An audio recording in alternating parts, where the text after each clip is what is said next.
Hello, welcome to Mia's kitchen. আজকে আমি রান্না করতে চেয়েছি চিকেন ঝাল কারি, আর রেঁধে ফেললাম ঘরে থাকা ইনগ্রিডিয়েন্টসে চিকেন কোরমা। প্রথমে আমি মুরগিগুলিকে ভালোভাবে ধুয়ে হালকা লবণ মেখে নিয়েছিলাম। তারপর অল্প করে ভেজে নিব চিকেনগুলিকে। আপনারা ইচ্ছে করলে না ভেজেও রান্না করতে পারেন,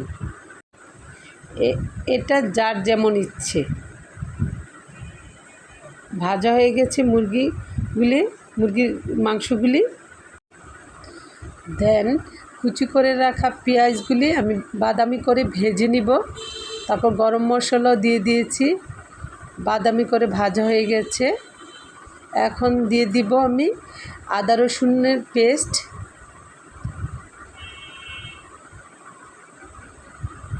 তারপর মরিচের গুঁড়া, লাল মরিচের গুঁড়াটা আমি দিয়ে দিলাম।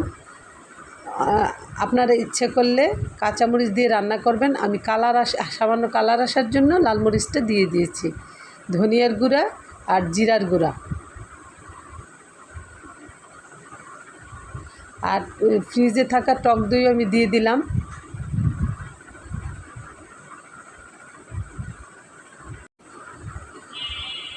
আর দিয়ে দিলাম ঘি।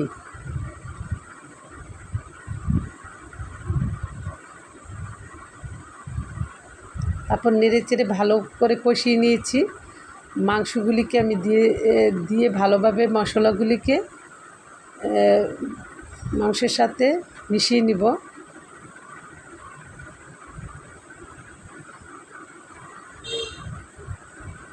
এখানে আমি আরেকটু সামান্য পরিমাণ মাংসের মশলা দিয়ে দিয়েছি, যেহেতু যৌত্রিক জায়ফল থাকে অল্প পরিমাণে দিয়েছি। আর দিয়ে দিলাম চিনিটা আপনাদের পছন্দ মতো দিয়ে দিবেন। আর কিশমিশও দিয়ে দিয়েছি।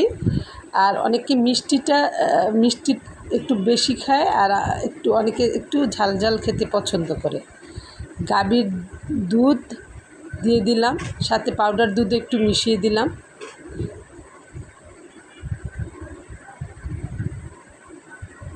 নেড়ে চেড়ে ভালোভাবে মিশিয়ে নিচ্ছি। সাথে আরেকটা জিনিস অ্যাড করে দিতে হবে, বাদামের পেস্ট।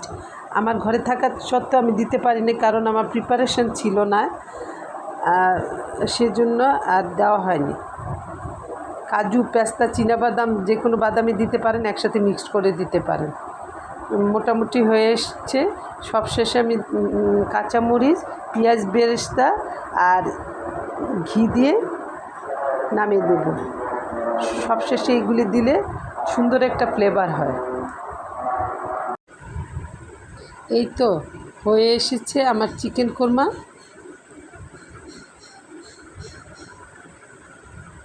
উপরে তেলও উঠে এসেছে।